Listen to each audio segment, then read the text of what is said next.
we've seen the headlines about sudden cardiac arrest, including the recent NFL player, Damar Hamlin.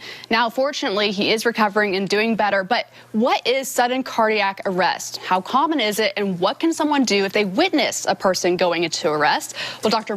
Sauer with Baptist Health is here with us to give us all of the answers. Good morning. Good morning to you. This is such a good reminder to talk about this because you never know when this could happen to somebody near you, and then you have to spring into action to help. So, first of all, what is sudden cardiac arrest and how common is it exactly?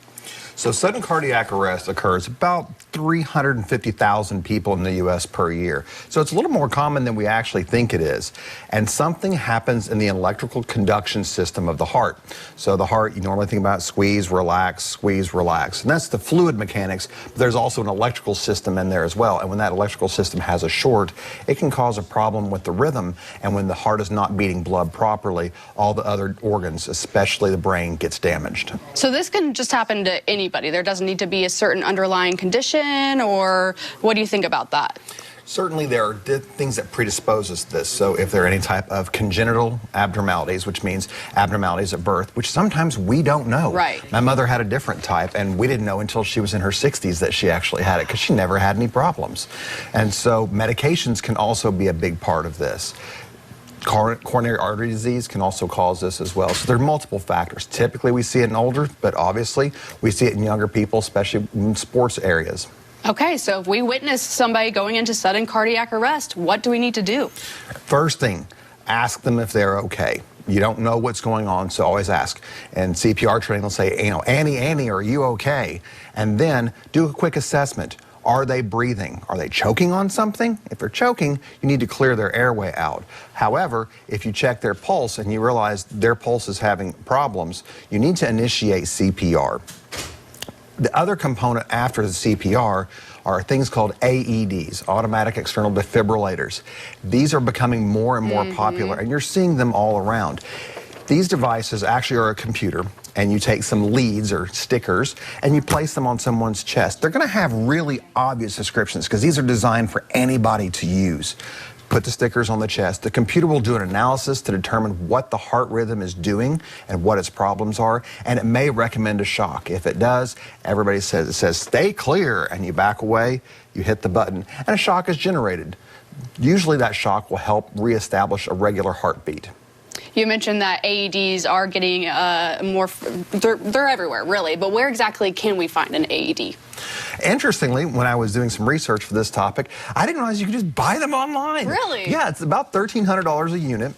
You can buy some refurbished ones, but you can certainly buy them online. The other thing that you can do is, especially when you go into places, usually where larger congregations of people are, like for instance, supermarkets. You can go in and they'll have AEDs present. And so I certainly recommend familiarize yourself with that. If someone does have a sudden cardiac event and goes down, do not leave them to go get the AED. Call for help. If I went into a store and I didn't know where the AED was, I need that employee to go get it's trained to go get the AED while I'm actually doing CPR in the meantime. If we are already doing CPR, why is it important to also get the AED? With CPR, what you're doing is you are getting air into the lungs, and you're moving blood artificially by pounding on the chest, but you're not actually restoring the cardiac rhythm. A shock from an AED can actually generate an electrical impulse that resets the electrical system of the heart. So if people have never really seen or used one of these devices, where can they learn more about how these devices work and just how to use them generally before they must have to? When something like this happens, the first instinct is to panic. Right. Everyone has that reaction. It's better to familiarize yourself with these types of devices. Certainly there are nice videos that are online that you can watch. I personally recommend going to the Red Cross website at redcross.org, and there you can find educational information and videos about this. The Red Cross has fantastic courses, both for CPR and AED utilization.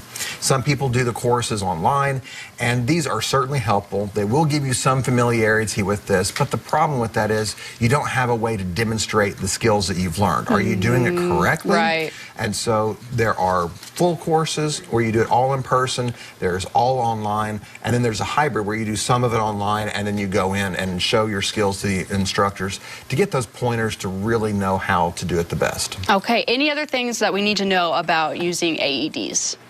I think the first thing to do is really, when you go somewhere, just take a second. When you go into the door of a store and say, okay, this is a big place. Where would I find an AED? Just having that simple awareness. Number two, remembering if something happens, you're not by yourself. You scream out loud that you need help, and people are probably going to show up. The third thing to do is we all as a society need to advocate for placement of these devices. Let's make sure that we have them in, again, places where people congregate. So think about large churches, sporting events where we typically see athletes that have sudden cardiac events, and certainly places where there's higher concentration of ill people, such as nursing homes. Okay, as always, great information from you, Dr. Sauer. Thank you so much for being with us today. Thank you. As always, we appreciate it.